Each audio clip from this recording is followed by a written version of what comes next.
Hi! Hello! నమస్తే. Welcome to Telugu కథల ప్రపంచం. మహాభారతం చందమామ కథలు. అజ్ఞాతవాస ఆరంభం. తమ్ముళ్ళారా, మనం ఇక ఏడాది పాటు అజ్ఞాతవాసం చేయవలసి ఉంది. ఈ ఏడాది పాటు మన జాడ ఎవ్వరికీ తెలియకూడదు. మనం ఈ అజ్ఞాతవాసం ఏ దేశంలో చేద్దామని ధర్మరాజు అడిగాడు. పాంచాల, చేది, మత్స్య, శూరసేన, పటచ్చర, వీసార్ణ, నవరాష్ట్ర, మల్ల, సాల్వ, యుగంధర, కుంతి, సురాష్ట్ర, అవంతి దేశాలు పాడి పంటలతో తొలదూగుతూ ఉన్నవి. వాటిలో ఏ దేశంలోనైనా మనం అజ్ఞాతవాసం చేయవచ్చు. ధర్మదేవత అనుగ్రహం ఉన్నది కనుక మన అజ్ఞాతవాసానికి భంగం కలగదు అన్నాడు అర్జునుడు. మత్స్య దేశాన్ని పాలించే విరాటుడు ధర్మశీలుడు, బలవంతుడు, మన మేలు కోరుకునేవాడును. మనం ఏడాది పాటు అతని వద్దనే కొలువు చేద్దాం. మీరందరూ ఏ ఏ వృత్తి అవలంబించదలిచారు అని ధర్మరాజు మిగిలిన వారిని అడిగాడు. అర్జునుడు విచారంగా, అన్నా, మా మాట ఏమిటి గాని, ఎవరికి ఎన్నడూ సేవ చేసి ఎరుగని నువ్వు విరాటుణ్ణి ఏ విధంగా కొలుస్తావు? ఆ మాట తలుచుకుంటేనే మాకు తహతహ పుడుతున్నది అన్నాడు.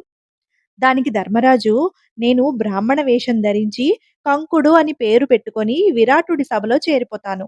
పాచికల ఆటతో రాజును, మంత్రులను, సామంతులను కూడా రంజింపచేస్తాను. ఇంతకు పూర్వం ఏం చేసేవాడివని అడిగితే ధర్మరాజుకు ప్రాణ స్నేహితుడిగా ఉండేవాణ్ణని చెబుతాను అని భీముడికేసి తిరిగి, భీమసేన, విరాటుడి వద్ద నువ్వు ఏం పని చేస్తావు అని అడిగాడు. నాకు వంట చేయడంలో నేర్పున్నది. పల్లవుడని పేరు పెట్టుకుంటాను. విరాటుడు ఏనాడూ తినని వంటకాలు తినిపిస్తాను. ఆయుధం లేకుండా కట్టెలు చీల్చి పెద్ద పెద్ద కట్టెల మోపులను అవలీలగా మోసి రాజుకు ఎలాంటి సాహస కార్యాలకైనా నన్ను వినియోగించేటట్టుగా చేస్తాను. రాజుగారి వినోదం కోసం ఎలాంటి మల్లులనైనా జయిస్తాను. పూర్వం ఏం చేసేవాడవని అడిగితే ధర్మరాజు దగ్గర బానిసగా ఉండేవాడిని చెబుతాను. నేను బయటపడకుండా జాగ్రత్త పడతాను. మీరేమీ విచారించకండి అన్నాడు భీముడు. అర్జునుడి సమస్య అదివరకే తేలిపోయింది. అతణ్ణి నపుంసకుడు కమ్మని ఊర్వశి శపించగా ఇంద్రుడు ఆ శాపాన్ని అర్జునుడు అజ్ఞాతవాస కాలంలో అనుభవించేటట్టు అనుగ్రహించాడు. నేను బృహన్నల అనే పేరు పెట్టుకొని నా ముంజేతికి కాచిన కాయలు కనబడకుండా కంకణాలు తొడుక్కొని ఆడది మగవాడు కాని అవతారంతో విరాటుడి అంతఃపురం ప్రవేశించి నాట్య సంగీతాలతో అంతఃపుర స్త్రీలను రంజింపచేస్తాను. నువ్వు పూర్వం ఏం చేసేవాడివని అడిగితే ద్రౌపదికి పరిచర్యలు చేసేవాణ్ణి అని చెబుతాను అన్నాడు అర్జునుడు. నేను దామగ్రంథి అని పేరు పెట్టుకొని విరాటుడి గుర్రాలకు శిక్షకుడిగా పనిచేస్తాను. గుర్రాల జబ్బులకు చికిత్స చేస్తాను. నాకు అశ్వవైద్యం బాగా తెలుసు కదా. పూర్వం ధర్మరాజు దగ్గర అశ్వాధికారిగా ఉండేవాణ్ణి అని చెబుతాను అని నకులుడు అన్నాడు. తంత్రీపాలుడనే పేరు పెట్టుకొని విరాటుడికి గోవులను పాలిస్తాను. నేను పూర్వం నీ ఆజ్ఞ మీద ఈ పని చేసిన వాడినే కదా, కనుక కొత్త ఏమీ ఉండదు. నాకు ఆవులను గురించి ఆబోతులను గురించి తెలియనిది ఏమీ లేదు అన్నాడు సహదేవుడు. ద్రౌపది ఏమి చేస్తుందనేది ధర్మరాజును బాధించింది. ఆమె సేవలు అందుకున్నదే కాని సేవలు చేసినది కాదు. సుకుమారి, భర్తల అండన జీవించిన పతివ్రత. ధర్మరాజు విచారం చూసి ద్రౌపది, నా కోసం విచారం దేనికి? సైరంధ్రి వృత్తి అనేది గౌరవనీయమైనది. ఇతర దాసీలను చూసినట్టు సైరంధ్రిని లోకువుగా చూడరు. అలాంటి వృత్తిలో నేను స్త్రీలకు తలలు దువ్వి రకరకాల ముడులు వేస్తూ విరాటుడి భార్య అయిన సుదేష్ణ వద్ద రహస్యంగా జీవిస్తాను అన్నది. తమ్ములు ద్రౌపది చేసిన నిర్ణయాలతో ధర్మరాజు తృప్తి చెందాడు. ఆయన దౌమ్యుణ్ణి, సూతులను, ఇతర పనివారిని ద్రుపదుడి వద్దకు వెళ్ళమన్నాడు. ఇంద్రసేనుడు మొదలైన మంత్రులను ఖాళీ రథాలతో ద్వారకకు వెళ్ళమన్నాడు. పాండవులు ఎటు వెళ్లారో మాకు తెలియదని చెప్పమని అందరినీ హెచ్చరించాడు. రాజుల వద్ద సేవ చేసేవారు తెలుసుకోదగిన ధర్మాలన్నింటినీ దౌమ్యుడు పాండవులకు బోధించాడు. ఎవరి దారిన వారు వెళ్ళిపోగా పాండవులు తమ ఆయుధాలన్నింటినీ వెంట తీసుకొని ద్వైతవనం నుంచి బయలుదేరారు. వాళ్ళు వనాలు, కొండలు దాటి మత్స్య దేశం ప్రవేశించారు. ఆ మత్స్య దేశం దశార్ణ దేశాలకు ఉత్తరాన, పాంచాలానికి దక్షిణాన, శూరసేన దేశాలకు మధ్యన ఉన్నది. ద్రౌపది మిగిలిన వాళ్లతో, ఇక్కడ పొలాలు, దారులు చాలా కనిపిస్తున్నాయి.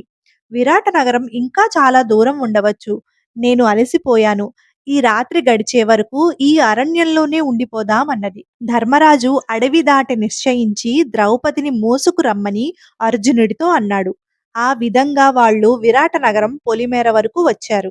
అప్పుడు ధర్మరాజు తమ ఆయుధాల్ని గురించి ఆలోచించాడు. వాటితో నగరం ప్రవేశించటానికి లేదు. పైపెచ్చు అర్జునుడి గాంధీవం ప్రపంచానికంతటికీ తెలిసిన ఆయుధం. పాండవులను పట్టి ఇవ్వటానికి అది ఒక్కటి చాలు. అందుచేత ఆయుధాలన్నింటినీ దాచటానికి తగిన చోటు వెతకమని ధర్మరాజు అర్జునుడితో అన్నాడు. అర్జునుడు 4 వైపులా కలయ చూశాడు. అతనికి శ్మశానము, అందులో విపరీతంగా పెరిగిపోయిన జమ్మి చెట్టు కనిపించాయి. ఆ ప్రాంతానికి ఎవ్వరూ రారు. ఒకవేళ వచ్చినా జమ్మి చెట్టు పైభాగం ఎవ్వరికీ కనిపించదు. అందుచేత తమ ఆయుధాలను ఆ చెట్టు కొమ్మల గుబుళ్ల మధ్య దాచటానికి అర్జునుడు నిర్ణయించుకున్నాడు. పాండవులందరూ తమ ధనస్సులను ఎక్కుదించి నేలపైన ఉంచారు. తమ ఖడ్గాలను కూడా ధనస్సులలో చేర్చారు. ధర్మరాజు ఆజ్ఞాపించగా నకులుడు జమ్మి చెట్టు మీదకు ఎక్కి వర్షపు నీరు కూడా పడనంత దట్టమైన ఆకుల మధ్య ఆయుధాలను దాచి వాటి మీద ఒక శవాన్ని కప్పాడు. శవాన్ని చెట్టు మీదకి ఎక్కించడం దూరం నుంచి గొల్లవాళ్లు ఎవరో చూసినట్టుగా అనిపించారు. పాండవులు వాళ్లతో 108 ఏళ్ల వయసు గల మా తల్లి చచ్చిపోయింది. మా కులాచారం ప్రకారం శవాన్ని చెట్టు మీద ఉంచాము అని చెప్పారు. తర్వాత వాళ్ళు విరాట నగరం కేసి బయలుదేరారు. వారు తమలో తాము ఉపయోగించుకోవటానికి జయుడు, జయంతుడు, విజయుడు, జయత్సేనుడు, జయదల్భుడు అనే పేర్లు పెట్టుకున్నారు. విరాట నగరానికి వెళ్లే దారిలో ధర్మరాజు దుర్గామాతను ధ్యానించి, తల్లి నీవే మాకు శరణు, మమ్మల్ని కాపాడి కనిపెట్టి ఉండు అని వేడుకున్నాడు. ఆ దేవి దివ్య రూపంతో ప్రత్యక్షమై త్వరలోనే నువ్వు యుద్ధంలో విజయం పొంది సుఖంగా ఉంటావు అని దీవించి అంతర్ధానం అయ్యింది. తరువాత ధర్మరాజు ఒక నదిలో స్నానం చేసి చేతులు మోడ్చి ధర్మదేవతను ధ్యానించి యక్షుడిగా నాకిస్తానన్న వరం ఇప్పుడు కోరుకుంటున్నాను అన్నాడు. వెంటనే చిత్రంగా ఆయనకు కాషాయ వస్త్రాలతోనూ కమండలంతోనూ యతివేషం వచ్చేసింది. మిగిలిన వారి వేషాలకు తగిన పరికరాలన్నీ పక్కనే ప్రత్యక్షమయ్యాయి. అందరూ ఒక్కసారిగా వాటి మీద పడి ఎవరికి కావలసినవి వారు తీసుకొని తమ తమ వేషాలు తాము వేయబోయే పనులకు అనుగుణంగా మార్చుకున్నారు. ధర్మరాజు పాచికలను తన ఉత్తరీయం కొంగును కట్టుకొని విరాటరాజు కొలువు తీరి ఉన్న సభకు వెళ్ళాడు. యతి వేషంలో ఉన్నప్పటికీ ధర్మరాజును చూసి విరాటుడు ఆయన తేజస్సుకు నివ్వెరపోయాడు. ఆయన వెంట పరివారం ఉన్నట్టయితే చక్రవర్తి అన్న భావం విరాటుడికి కూడా కలిగి ఉండేదే. ధర్మరాజు విరాటుణ్ణి సమీపించి, రాజా, నేను సమస్తము కోల్పోయి కొంతకాలం నీ కొలువులో ఉండగోర వచ్చాను. మాది వయాగ్రపద గోత్రం. నా పేరు కంకుడు. నేను పూర్వం ధర్మరాజు వద్ద ఆయన ఆప్తుడిగా ఉండేవాణ్ణి. జూదంలో నేను ధర్మరాజుతో ఓడితే ఆయన నన్ను ఎన్నడూ ధనం అడిగేవాడు కాడు. మీరు కూడా నన్ను అలాగే చూసుకోవాలి అన్నాడు. ఆ మాటకు విరాటుడు, నా పరివారంలో ఎవరైనా నీకు అప్రియం చేస్తే వారిని దండిస్తాను. నిన్ను ఎవరన్నా ధనధాన్యాదులు యాచిస్తే నాకు చెప్పు. నేను వాటిని కూడా వారికిస్తాను. అందరూ నన్ను చూసినట్టే నిన్ను కూడా చూస్తారు అన్నాడు. మరి కొంతసేపటికి నల్లని బట్టలు ధరించి భీముడు రాజు వద్దకి వచ్చాడు. అతనికి ఒక చేతిలో గరిట, మరొక చేతిలో కత్తి ఉన్నాయి. అతను విరాటుణ్ణి సమీపించి, రాజా, నేను వంటల వాణ్ణి. నా పేరు వలవుడు. నన్ను నియమించినట్టయితే రకరకాల వంటకాలు చేసి పెట్టగలను అన్నాడు. నిన్ను చూస్తే వంటలు చేసేవాడివలా కనిపించటం లేదు అన్నాడు విరాటుడు. నా వంట నేర్పు ధర్మరాజుకు తెలుసును. బలంలో కూడా నేను అందరినీ మించిన వాణ్ణి.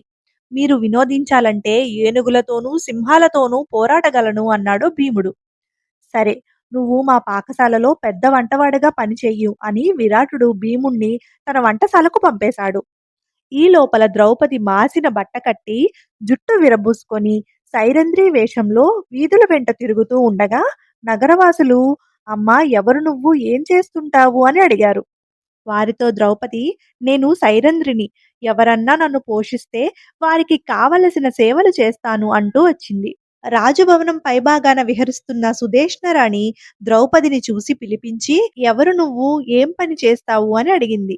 దేవి, నేను సైరంధ్రిని. నాకు జుట్టులు ముడివేయడము, వంటి పూతలు తయారు చేయటము, తలలో పువ్వులు అమర్చటము, పూలమాలలు కట్టడము చేతనవును. కృష్ణుడి భార్య అయిన సత్యభామను, పాండవుల భార్య అయిన ద్రౌపదిని మెప్పించిన దాన్ని. ద్రౌపది నన్ను మాలిని అని పిలిచేది అని ద్రౌపది ఎంతో వినయంగా అన్నది. నువ్వు చూడబోతే ఆడవాళ్లనే ఆకర్షించేంతట అందంగా ఉన్నావు. మా మహారాజు నిన్ను చూసినాక మళ్ళీ నా మొహం చూడడేమో అనిపిస్తున్నది. ఆయన నీ దాసుడైపోతాడేమో అనుమానంతో నిన్ను మా అంతఃపురంలో పెట్టుకోవడానికి భయపడుతున్నాను అన్నది రాణి సుదేష్ణ. మహారాణి, నన్ను విరాటరాజు గాని మరొకరు గాని ఏమీ చేయలేరు. మహాబలవంతులైన 5గురు గంధర్వ రాజకుమారులు నా భర్తలు. వారు నన్ను అనుక్షణము కనిపెట్టుకొని ఉంటారు. నాకు కాళ్ళు కడగడం లాంటి పనులు చెప్పకుండా, ఎంగిలి తినమనకుండా ఉంటే నేను ఎంతో ప్రీతితో మిమ్మల్ని కొలుస్తాను. నన్ను మామూలు స్త్రీ కింద చూసి నా జోలికి వచ్చిన వారిని మాత్రం నా భర్తలు రాత్రికి రాత్రే చంపిపారేస్తారు అన్నది ద్రౌపది. ఆ మాట మీద సుదేష్ణ ద్రౌపదిని తన ఇంట ఉండనిచ్చింది. తర్వాత నపుంసకుడి రూపంలో అర్జునుడు విరాటరాజు వద్దకు వచ్చాడు. అతను ముదురు ఎరుపు రంగు బట్టలు ధరించి ఉన్నాడు. అతను సభికులను దాటి వెళ్లి రాజును సమీపించి, మహారాజా, నా పేరు బృహన్నల. నాట్య కళలో నాతో సరితూగేవాళ్లు లేరు. నాకు జడలు వేయటము, పూలు పెట్టడం కూడా వచ్చు అన్నాడు. విరాటుడు నమ్మలేక, నీ పొడుగాటి చేతులు, ఎత్తు భుజాలు చూస్తుంటే గొప్ప విలుకాడిలాగా ఉన్నావు అన్నాడు. లేదు మహారాజా, విల్లు ఎలా ఉంటుందో కూడా నాకు తెలీదు. సంగీతం పాడతాను, వీణా మృదంగము వాయిస్తాను, నాట్యం కూడా చేయగలను అన్నాడు అర్జునుడు. విరాటుడు తన కూతురైన ఉత్తరును పిలిపించి, తల్లి, ఈమె బృహన్నల. ఇక నుంచి నువ్వు ఈమె వద్దనే నాట్యం నేర్చుకో అని చెప్పాడు. అర్జునుడు ఉత్తర వెంట అంతఃపురానికి వెళ్ళిపోయాడు. తర్వాత కొంతసేపటికి విరాటుడు తన గుర్రాలను చూడబోయేసరికి నకులుడు గుర్రాలకేసి పరీక్షగా చూస్తూ కనిపించాడు. ఆయన తన వారితో, ఆ యువకుడికి గుర్రాల సంగతి తెలిసినట్టుగా ఉంది. అతన్ని సభకు పంపండి అని తాను అక్కడి నుంచి వెళ్ళిపోయాడు. నకులుడు సభలో ఆయన దర్శనం చేసుకొని, మహారాజా, బతుకు తెరువు కోసం మీ దేశం వచ్చాను. నన్ను తమ గుర్రాలకు యజమానిగా పెట్టుకోండి. నాకు పొగరుమోతు గుర్రాలను లొంగ తీయటము, గుర్రాల జబ్బులు నయం చేయటము తెలుసు. ఒకప్పుడు ధర్మరాజు గారి దగ్గర అశ్వాలను పాలించేవాణ్ణి. నా పేరు దామగ్రంథి అన్నాడు. విరాటుడు అతని మాటలకు తృప్తిపడి అతన్ని తన గుర్రాలకు రథాలకు అధిపతిగా నియమించాడు. మరికొంతసేపటికి సహదేవుడు సభ దగ్గరికి వచ్చాడు. అతను అచ్చమైన గొల్లవాడి వేషంలో పూలదండలు వేసుకొని, తాళ్లు పట్టుకొని, పొడుగైన వేణువు చేతపట్టి ఉన్నాడు. అతను రాజును సమీపించి, మహారాజా, నేను మీ గోవులకు చోరబాధ రోగబాధ లేకుండా చూసి పాలు మరింతగా ఇచ్చేటట్టు చూడగలను. నేను అరిష్టనేమి అనే వైశ్యుణ్ణి. ధర్మరాజు గారి 1,000,000 గోవులు నా అధీనంలో ఉండేవి. నన్ను తంత్రిపాలుడు అని పిలుస్తారు అన్నాడు. విరాటుడు తృప్తిపడి సహదేవుణ్ణి తన గోపాలకుడిగా నియమించాడు. ఈ విధంగా పాండవులు 5గురు విరాటుడి అండచేరి తమ అజ్ఞాతవాసం ప్రారంభించారు. మహాభారతం చందమామ కథలు మరొక భాగం కీచకుడి విజృంభణ అనే భాగంలో కలుసుకుందాం. మా ఛానల్ గనక మీకు నచ్చినట్లయితే లైక్ చేయండి, మీ ఫ్రెండ్స్ అండ్ ఫ్యామిలీ మెంబర్స్తో షేర్ చేయండి, మా ఛానల్ని సబ్స్క్రైబ్ చేయండి.